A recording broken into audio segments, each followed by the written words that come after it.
And welcome everybody. Continue करेंगे अपन RO और ARO के लिए एंशंट इंडिया की हिस्ट्री।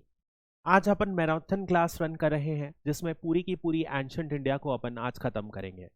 पिछली जो क्लास थी उसमें we had finished about Mauryan empire. Mauryan empire एक बहुत ही माइटी एम्पायर था। वी हैड स्टडीड कि इस एम्पायर की वजह से क्या हुआ। बहुत सारे ऐसा हुआ, एक पहली बार एक सिस्टम ऑफ एडमिनिस्ट्रेशन सेटअप किया गया था जहां पर जैसे प्रेजेंट डे में मंत्री होते हैं, आईएएस ऑफिसर होते हैं, सबऑर्डिनेट ऑफिसर होते हैं, वैसा ही एक एलोंगेट पूरा का पूरा ब्यूरोक्रेटिक सिस्टम स्टैब्लिश किया गया था। इसके अलावा ये भी हम लोगों ने देखा था कि एक पैन इंडिया लेवल पर सबसे पहला एम्पायर सेटअप हुआ था। इसी वजह से वी हैड सीन दैट उसे डायनेस्टी ना बुला के एम्पायर बुलाया गया है, मौर्यन एम्पायर। अब जैसे ही एक बड़ा एम्पायर कोलैप्स हुआ जो पूरा का पूरा इंडिया को, सदर्न स्टेट्स को छोड़ के सारे के सारे इंडिया को एनकम्पास करता था, तो हुआ क्या, बहुत छोटे छोटे डायनेस्टी वापस से आई। वो कुछ समय के लिए रूल करी, 100, 250, 100 साल ऐसे अलग अलग। फॉर एग्जाम्पल जो मगध में आया वो था संगा डायनेस्टी, महाराष्ट्र के आसपास सतवाहना डायनेस्टी आया। ऐसे छोटी छोटी डायनेस्टी आई जो छोटे टेन्योर के लिए 100 से 200 साल तक रूल करी। बट उसके बाद फिर finally we will see that एक बड़ी डायनेस्टी फिर कुछ समय बाद, एक बहुत ही लंबे साल समय के बाद, close to 5th century AD के आसपास, बीसी से एडी में आ जाएंगे अपन, और यहां पर सेटअप होती है एक फिर से एक माइटी एम्पायर जिसे कि गुप्ता एम्पायर कहेंगे अपन। तो स्टार्ट करते हैं अपन। मौर्य के बाद क्या हुआ, संघा डायनेस्टी स्टैब्लिश हुई। तो देखते हैं अपन। Now which among the following one does Pushyamitra Shunga belong to. ध्यान रखिएगा, स्टोरी ऐसे हुई कि पुष्यमित्र संघ ने फिर से जो आखिरी मौर्यन एम्पायर थे उनका मर्डर कर दिया और उसके बाद खुद को राजा बना लिया, और यहां से शुरुआत होती है संघ डायनेस्टी की। जो पुष्यमित्रा संघ थे वो एक ब्राह्मण थी, तो यहां से आप देखोगे जो भी ब्राह्मणिकल डोमिनेशन है और जो उनकी लैंग्वेजेस है, जैसे संस्कृत को वापस से प्राथमिकता मिली। इसके अलावा आप देखोगे ब्राह्मण, अभी तक we had seen that Jainism और बुद्धिज्म डोमिनेंट था, बट क्या हुआ था, जैन और बुद्धिज्म का यहां पर डिक्लाइन होने लग गया। और इसी तौर पर आप देखोगे पहली बार ब्राह्मणिज्म, हिंदुइज्म जो है डेवलप हुआ, और यहां से दो मेजर सेक्ट वैष्णविज्म और शैविज्म, विष्णु और शिवा की वर्शिप करने वाले दोनों कल्चर जो है यहां पर रिलीजियोसिटी डोमिनेंट हुई। तो फाउंडर पुष्यमित्र संघा थे। ये लास्ट मौर्यन एम्पायर जो थे, बृहद रथ इनके कमांडर इन चीफ थे, उन्हीं को मार के बाद में इन्होंने ये स्टैब्लिश कर लिया। नेक्स्ट अपन देखते हैं, consider the following statements pertaining to Satavahanas. कुछ भी मेजर नहीं है जो अपन को संघा डायनेस्टी के बारे में याद रखना है, छोटा सा टाइम था तो we will not read much about. Next अपन सतवानास के टेन्योर में आते हैं, जो महाराष्ट्र और आंध्र प्रदेश के आसपास के रीजन में एक बहुत ही इंपॉर्टेंट डायनेस्टी के रूप में इमर्ज हुआ। याद कीजिए, थोड़ा बहुत अपन ने सतवाना डायनेस्टी के बारे में पढ़ा है when we were reading languages, when we read that इनकी लैंग्वेज प्रकृत से ही इंस्पायर्ड थी, और एक लैंग्वेज इन्होंने महाराष्ट्री प्रकृत के रूप में यहां पर लैंग्वेज यूज की गई थी। These सतवानास were also ब्राह्मणिकल, और इसी वजह से आप देखोगे यहां पर भी जो सैक्रिफाइसेस की प्रथा थी, जो रिलीजियोसिटी थी, जो डोमिनेंस ऑफ पोस्ट वैदिक जो कल्चर है यहां पर बढ़ गया। तो इसी वजह से अश्वमेध सैक्रिफाइसेस और इस तरीके के जो रिचुअल्स होते हैं वो बढ़ गए, दोनों संघा डायनेस्टी में भी और सतवानास के पीरियड में भी। देखते हैं, Satavahana rulers were identified through matronymics. Matronymics मतलब क्या होता है, माता के नाम से। बिल्कुल सही बात है, जैसे कि अपन गौतमी पुत्र के बारे में देखेंगे, वो गौतमी उनकी मां थी, इसी वजह से उनका नाम गौतमी पुत्र रखा गया। सो बिल्कुल मैट्रोनिमिक्स के नाम से किया जाता था। बहुत ही लिमिटेड ऐसी डायनेस्टीज हैं जो इंडिया में आप देखोगे मैट्रोनिमिक्स के तौर पर किया जाता है। नेक्स्ट है, Satavahana succession to the throne was generally patrilineal. Patrilineal मतलब बाप से बेटे में जाती है, फादर से सन में जाती है, दैट इज पैट्रीलिनियर। बिल्कुल ऐसा ही होता है, पैट्रीलिनियर इनके यहां थी। तो which of the following statements are correct, answer होगा दोनों सही हैं। सो देखते हैं अब ये क्या हुआ, डेक्कन में, आंध्र प्रदेश महाराष्ट्र में एक ये पूरा का पूरा सेटअप हुआ इस डायनेस्टी का, और इनका जो था बहुत ही स्ट्रॉन्ग फॉरेन ट्रेड था, क्योंकि महाराष्ट्र में क्या है, बहुत सारे पोर्ट है। इस वजह से एक मेजर पोर्ट जो है कल्याणी इनका पोर्ट था, जो कंटिन्यूसली ये क्या ग्रीस और रोम से ट्रेडिंग रिलेशनशिप मेंटेन किए हैं। ऐसा मैं कैसे बोल सकता हूं? बिकॉज इनके जो कॉइन्स हैं वहां पर पाए गए हैं। ध्यान रखिएगा, सातवाहनास एकमात्र ऐसी डायनेस्टी है जिनके कॉइन जो हैं मेजरली लेड के बने गए हैं। इसी वजह से इनके कॉइन बहुत ही ज्यादा यूनिक हैं जो पाए गए हैं। नेक्स्ट अपन बात करते हैं, इनका जो पहला कैपिटल था वो सिमुख था, जो इनके पहले जो इनका फाउंडर था उन्हीं के नाम पर किया गया था। बाद में इनका कैपिटल प्रतिष्ठान में चेंज कर दिया गया था, ये आप ध्यान रख सकते हो। इसके अलावा आप इनका जो सबसे इंपॉर्टेंट रूलर थे गौतमी पुत्र सतकारणी, गौतमी इनकी माता का नाम था, इसी वजह से ये पूरा का पूरा मैट्रिनोमिक्स जो अपन ने पढ़ा वो यही कहा जाता। नेक्स्ट अपन बात करते हैं, the Satavahanas are identified in the Puranas by which one of the following epithets. किस नाम से बुलाए जाते थे? तो इन्हें आंध्रास के नाम से बुलाया जाता था। क्यों? क्योंकि वही आंध्रा के आसपास वाले रीजन, आंध्रा महाराष्ट्र कर्नाटक जो बॉर्डर है उस एरिया में इनका रूल था, इसी वजह से ये कहा जाता था।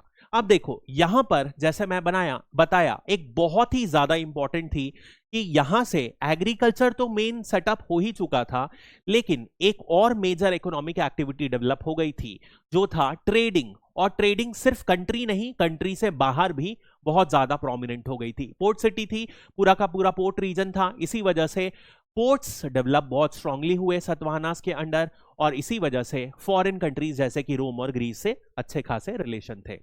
कल्चर में यदि बात करें तो पहली बार बुद्धिज्म के अलावा क्या हुआ, सतवाहनास ने ब्राह्मणिकल कल्चर को यहां पर इंट्रोड्यूस किया in the Andhra and Deccan region. इसके अलावा जो लैंग्वेज थी, we had already talked about Maharashtri Prakrit, यानी कि संस्कृत से हटकर यहां पर अपन देखेंगे फिर से डेवलपमेंट हुआ है नॉन ग्रामेटिकल भाषा का, जो पाली प्रकृत की ब्रॉडर लैंग्वेजेस।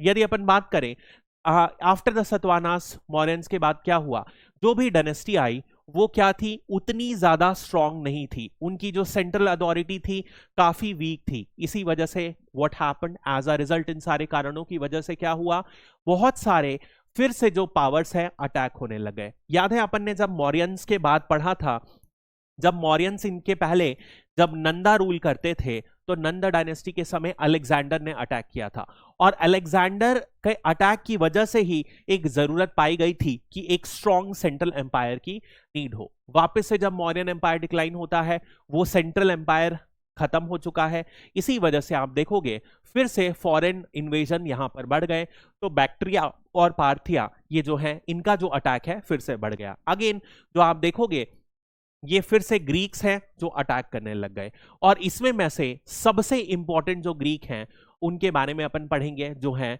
मिनांदर। इनको मिलिंद नाम से भी कहा जाता है, बहुत ही फेमस है बुद्धिज्म में, क्योंकि इनका एक बुद्धिस्ट स्कॉलर के साथ कॉन्वर्सेशन होता है नागसेना के नाम से, और वो नागसेना से बहुत ज्यादा प्रश्न पूछते हैं बुद्धिस्ट से रिलेटेड, और वो पूरे के पूरे जो प्रश्न पूछते हैं वो मिलिंद पान्हा एक बुक में पूरे के पूरे लिखे गए हैं, जो एक बहुत ही इंपॉर्टेंट डॉक्ट्रीन बन गई बाद में जाके, जिससे बुद्धिस्ट को समझा जा सके।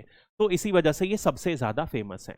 नेक्स्ट अपन बात करते हैं, the most famous Indo Greek ruler of India was, WB West Bengal civil services का है, तो ये है मिनांदर, जिसे मिलिंद नाम से भी कहा जाता है। Now, which of the following rulers has been identified with King Milind and mentioned in the famous Buddhist text Milind पान्हा? ध्यान रखिएगा इस बुक का नाम मिलिंद पान्हा। तो ये है एक king, Indo Greek king Milind, जिन्हें अपन मिनांदर नाम से भी बोलते हैं, और बुद्धिस्ट स्कॉलर नागसेना के साथ कॉन्वर्सेशंस, बहुत इंपॉर्टेंट है, ध्यान रखिएगा। नेक्स्ट अपन आते हैं, who were the Kushanas originally from, where were the Kushanas originally from, तो कहां से थे, सेंट्रल एशिया से थे। अब ध्यान रखिएगा क्या हुआ, पहले ग्रीक्स आए, ग्रीक्स के बाद क्या हुआ, सेंट्रल एशिया की बहुत सारी ट्राइब्स आ गई, और उसी में से एक ट्राइब थी कुशानास, जो कि सेंट्रल एशिया से आई थी। एक सेंट्रल एशिया की जो ट्राइब है कुशानास, उसके जो फेमस रूलर हैं कनिष्क, उसके बारे में अपन ऑलरेडी बात कर चुके हैं। रिमेंबर 4th बुद्धिस्ट काउंसिल का जो कश्मीर में हुई थी, वो कौन इसे चेयर करे थे, कनिष्क के लीडरशिप में हुई थी। We had also talked about कि जो कनिष्क जब इनको पूरा प्रिसाइड किए, यहां पर क्या हुआ, बुद्धिज्म का स्प्लिट हो गया था 4th बुद्धिस्ट काउंसिल में। यहां पर दो काइंड ऑफ बुद्धिज्म, हीनायान बुद्धिज्म जो पहले वाली बुद्धिज्म से में स्प्लिट हो गया, और एक नई काइंड ऑफ बुद्धिज्म जिसे महायान बुद्धिज्म कहा जाता है, उसमें की इसी के समय स्टार्ट हुई। तो ये वही कनिष्क है। So he was the founder of the Kushan dynasty was Kujula, लेकिन जो सबसे इंपॉर्टेंट थे वो कनिष्क थे। ध्यान रखिएगा, जब कनिष्क थ्रोन में आते हैं, यानी जब एम्परर आते बनते हैं, तभी से शुरुआत होती है शाका एरा की। शाका जो कैलेंडर है उसी के शाका एरा की शुरुआत होती है। तो the Shaka era began in the year, Chhattisgarh police SI का क्वेश्चन है, कब बिगैन हुआ? तो ये बिगैन हुआ 78 बीसी, सॉरी 78 एडी, 78 एडी में बिगैन हुआ। और क्यों बिगैन हुआ? क्योंकि यहां पर क्या है, ये गवर्नमेंट ऑफ, इसी समय कनिष्क ने टेक ओवर किया था एम्परर में, और इंपॉर्टेंट इसलिए है क्योंकि इंडियन नेशनल कैलेंडर का ये ऑफिशियल कैलेंडर इसी को माना जाता है। नेक्स्ट अपन देखेंगे कनिष्क का, यदि आप पूरा का पूरा एरिया ऑफ रूलिंग देखोगे तो ये देखो, ये नॉर्थ वेस्ट इंडिया से लेकर ये close to east UP and certain parts of Bihar तक जाता है। ये ईस्ट यूपी तक एक बहुत ही बड़ा, ये सेंट्रल एशिया की जो ट्राइब है कुशानास, उनके अंदर इतना बड़ा रूल सेटअप हुआ था। नेक्स्ट अपन बात करते हैं, to whom does Kanishka the ruler of Kushan dynasty made, actually this would be capital. क्या कैपिटल बनाया? तो उन्होंने कैपिटल बना दिया था मथुरा को। Mathura became the new capital. और याद कीजिए, अपन ने यहीं पर डिस्कस किया था 4 स्कूल्स ऑफ बुद्धिज्म। सबसे पहले अपन ने स्कूल्स के बारे में पहले 3 आर्किटेक्चरल स्कूल्स के बारे में बात की थी, फिर चौथा स्कूल इसी समय इमर्ज हुआ था, तो वो मथुरा और सारनाथ वाले स्कूल की बातें कर रहा है। नेक्स्ट अपन बात करते हैं, we had already known that Kanishka ने बुद्धिज्म को अडॉप्ट किया था, और इन्हीं के अडॉप्शन की वजह से आप देखोगे जब 4th काउंसिल की गई तो कुछ डिफरेंसेस इमर्ज आउट हुए, और फाइनली क्या हुआ कि एक नया फॉर्म ऑफ बुद्धिज्म इनके टेन्योर में आ गया। नेक्स्ट अपन बात कर रहे हैं, जो सबसे बड़ा एम्परर सेटअप हुआ वो है गुप्ता एम्पायर। इसके बारे में वी विल बी टॉकिंग। सबसे इंपॉर्टेंट, जैसे कि अपन ने मौर्यन एडमिनिस्ट्रेशन में बात की थी, how do we know about it, क्या सोर्स ऑफ इंफॉर्मेशन है? तो सबसे इंपॉर्टेंट जो सोर्सेस हैं पुराणास हैं। बहुत सारी स्टोरी टाइप के नरेटिव सेटअप किए गए थे जो हिंदी भाषा के में लिखे गए थे, जो हिंदू माइथोलॉजी से एसोसिएटेड है। जो कुछ ट्रू इवेंट्स हैं, कुछ थोड़ा सा मोरल वैल्यूज इनकॉर्पोरेट करने के लिए किया गया है, वो है पुराणास। इसके अलावा याद कीजिए, when we are talking about the जब Mauryan empire, then we had also discussed about, कुछ वर्क डिस्कस किया था मुद्राक्षसा, और ये किसने लिखा था? विशाखा दत्ता ने, जिसने इस प्ले के जरिए बताया था कैसे विष्णुगुप्ता और चंद्रगुप्त ने मिलके नंदा को ओवरथ्रो किया था। इसके अलावा विशाखा दत्ता ने एक और प्ले लिखा था संस्कृत में, देवी चंद्रगुप्ता। इसके अलावा एक चाइनीज ट्रैवलर थे फाहीन, वो भी गुप्ता एम्पायर विजिट करते हैं, और उनका जो ट्रैवल लॉग है वो भी मिलता है, जो हमें गुप्ता एम्पायर के बारे में बताता है। इसके अलावा बहुत सारे इंस्क्रिप्शंस पाए गए हैं, 2 major, Mehrauli iron pillar inscription और अलाहाबाद पिलर इंस्क्रिप्शन। ये दोनों जो इंस्क्रिप्शन है ये भी फाइनली इंफॉर्मेशन देते हैं हमें गुप्ता एम्पायर के बारे में। नेक्स्ट अपन बात करते हैं, who was the first Gupta ruler to adopt the title of महाराजा अधिराज। देखो, महाराजा अधिराज मतलब महाराजाओं का महाराजा, यानी कि क्या होगा, इनिशियल क्या होगा, कुछ सक्सेस प्राप्त हो जाएगी, उसके बाद इन्होंने किया। तो जो श्री गुप्ता थे, ये पहले गुप्ता रूलर थे जिन्होंने गुप्ता एम्पायर को बेसिकली फाउंड किया। उसके बाद जो सबसे इंपॉर्टेंट रूलर थे वो चंद्रगुप्ता थे, इन्होंने सबसे पहली बार ये टाइटल को अडॉप्ट किया। तो आप देखोगे गुप्तास लोग ने भी ब्राह्मण्स थे, मतलब ब्राह्मणिकल कल्चर को अडॉप्ट किया था। तो ये जितने भी इसके बाद चंद्रगुप्ता के बाद जितने भी एम्परर्स बने, किंग बने, उन्होंने सब इस तरीके के टाइटल्स को अडॉप्ट किया, महाराजाधिराज, परमेश्वरम, इस तरीके के टाइटल जो अपनी माइटीनेस को, अपने महान बाहुबल को दिखाते थे। तो श्री गुप्ता को छोड़कर बाकी सारे बाद के लीडर्स ने ये अडॉप्ट किया। देखिए, अब यदि अपन मौर्यन किंगडम्स याद कीजिए, तो मौर्यन किंगडम्स का जो एक्सटेंट था वो ये तो इंक्लूड करता ही था, but this region was also included. यानी compare to the Mauryan kingdom, ये जो पूरा का पूरा गुप्ता एम्पायर है, महाराज जो डेक्कन वाला रीजन और कर्नाटक प्लेट्यू वाला रीजन है उसे कंक्लूड नहीं करता है, ये ध्यान रखिएगा। गुप्ता एम्पायर बहुत छोटा है compare to Mauryan empire. Next अपन बात करते हैं, जो फाउंडर हैं ओरिजिनली वो कौन थे? श्री गुप्ता। बट जो सबसे इंपॉर्टेंट मेजर जिन्होंने गुप्ता एम्पायर का फाउंडेशन ले किया वो थे चंद्रगुप्ता। अब जैसे कि अपन ने ऑलरेडी बात किया है कि कभी भी एम्पायर को सेटअप होना है तो फ्रेंड्स बनाना बहुत जरूरी है। इसी वजह से इन्होंने भी पूरे की पूरी गुप्ता डायनेस्टी आप देखोगे मैट्रिमोनियल अलायंस आसपास के रूलर्स के साथ बना के वो स्टार्ट किया। इसके बाद चंद्रगुप्ता के अंदर मेहरुली आयरन पिलर भी बनाया गया है, और ये जो पिलर है गुप्ता एम्पायर की बेसिकली कुछ डिटेल्स देता है। नेक्स्ट अपन बात करेंगे समुद्रगुप्ता के बारे में। ये चंद्रगुप्ता के सन थे। चंद्रगुप्ता के बाद इन्होंने क्या किया, एम्पायर के नए रूलर बन गए, और इन्हें क्या कहा जाता था, इन्होंने बहुत सारे कैंपेन्स लीड किए, और इसी वजह से इन्हें कहा जाता था नेपोलियन, भी इन्हें कहा जाता था नेपोलियन ऑफ इंडिया। बहुत सारा कैंपेन्स लीड किए, और इनके कारण सबसे ज्यादा गुप्ता एम्पायर का प्रेजेंट जो अपन ने एक माइटी एम्पायर देखा, इन्हीं की वजह से बिल्ड आउट हुआ। अलाहाबाद पिलर इंस्क्रिप्शन में इन्होंने अपनी मिलिट्री कैंपेन्स के बारे में इन डेप्थ जिक्र किया है। नेक्स्ट अपन बात करते हैं who was a court poet of Samudragupta. Court poet कौन थे? अब यही जो कोर्ट पोएट है, इन्होंने क्या लिखा, जो अलाहाबाद पिलर की अपन लगातार बात कर रहे हैं, इस अलाहाबाद पिलर में जो 13 लाइनें लिखी गई हैं, वो किन्होंने लिखा? समुद्रगुप्ता के कोर्ट पोएट जो कि हैं हरिसेन। नेक्स्ट अपन बात करते हैं Chandragupta two assume the famous title of Sakari. What does it imply? SSC का क्वेश्चन है। सकारी मतलब इन्होंने क्या किया था, जितने भी शाकास थे, याद कीजिए अभी अपन ने शाकास के बारे में पढ़ा, ये जो शाकास को इन्होंने क्या किया, मारने का किया, ताकि पूरा का पूरा रिपीटेड अटैक्स होते थे नॉर्थ वेस्ट इंडिया से, इसी वजह से ये शाकास को लगातार अटैक करके मारने की कोशिश करें, इसी वजह से इन्होंने टाइटल अडॉप्ट किया शकारी, जिसका मतलब होता है डिस्ट्रॉयर ऑफ शाकास। तो अगेन इनकी भी क्या देखोगे आप, मैट्रिमोनियल अलायंस इन्होंने भी स्टैब्लिश किया। किसके साथ क्या किया उतना याद रखना एग्जाम में डिफिकल्ट रहता है, इसलिए I am leaving it. Next अपन बात करते हैं Samudragupta two is depicted in coins playing which of the following instrument. ध्यान रखिएगा, समुद्रगुप्ता एक बहुत ही आर्टिस्टिक बंदे थे, इसी वजह से आप देखोगे इनके जो कॉइन्स है, अगेन गुप्ता डायनेस्टी में आप जो कॉइन्स देखोगे, एक तरफ यहां पे देखोगे राजा का जिक्र था, और दूसरे साइड में जो है देवी या गॉड एंड गॉडेसेस की पेंटिंग्स थी। ऐसे ही एक में समुद्रगुप्ता के जो कॉइन है उसमें आपको दिखेगा कि ये वीणा प्ले करते हुए दिखेंगे। तो इस अलाहाबाद पिलर इंस्क्रिप्शन की जो अपन बार बार बात कर रहे हैं, इसमें इन्हें कवि राज कहा गया है, यानी कि ये कवि भी थे। इसके अलावा म्यूजिक तो बचाते ही हैं, अपन ने देख लिया ये वीणा के बारे में रुचि रखते थे।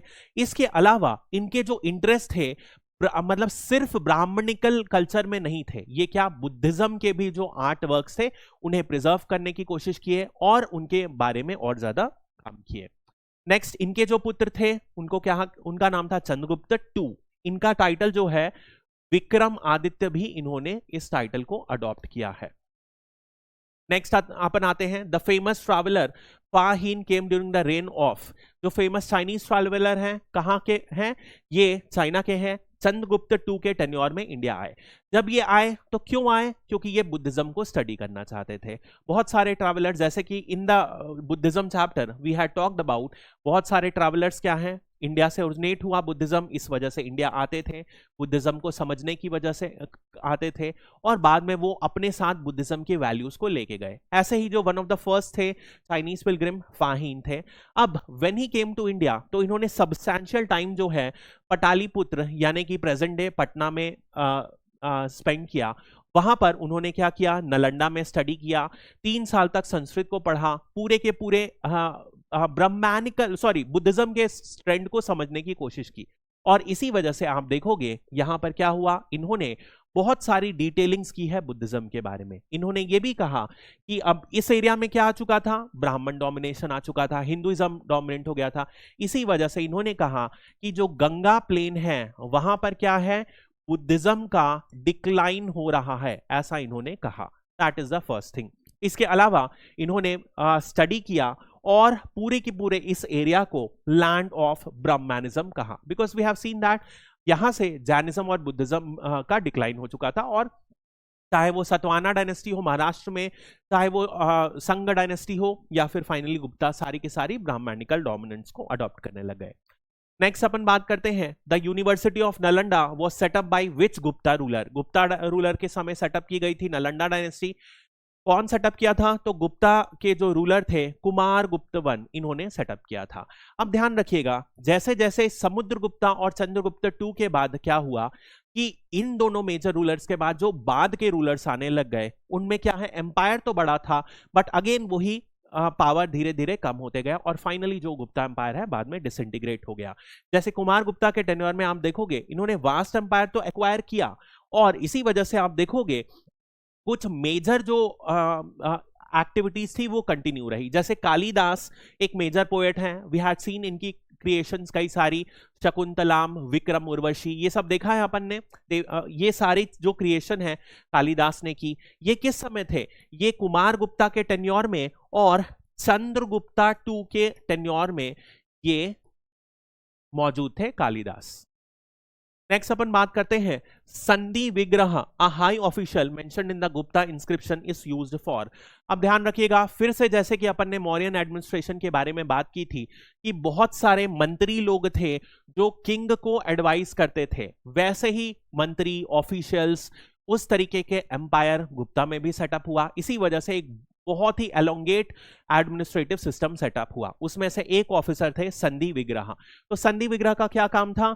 ये फॉरेन अफेयर्स मिनिस्टर, यानी कि बाहर के देशों से कैसे कोऑर्डिनेट करना है, कैसे डिप्लोमेसी मेंटेन करना है। प्रेजेंट डे के आप एक्सटर्नल अफेयर्स मिनिस्टर मान लो, जो फॉरेन मिनिस्टर बोलते हैं, उसे उस जमाने में संधि विग्रह कहा जाता था। इसके अलावा कुछ और आप देख लो, जैसे गुप्ता किंग्स ने अपन ने देखा महाराजा, अधिराज, परमेश्वर टाइटल्स।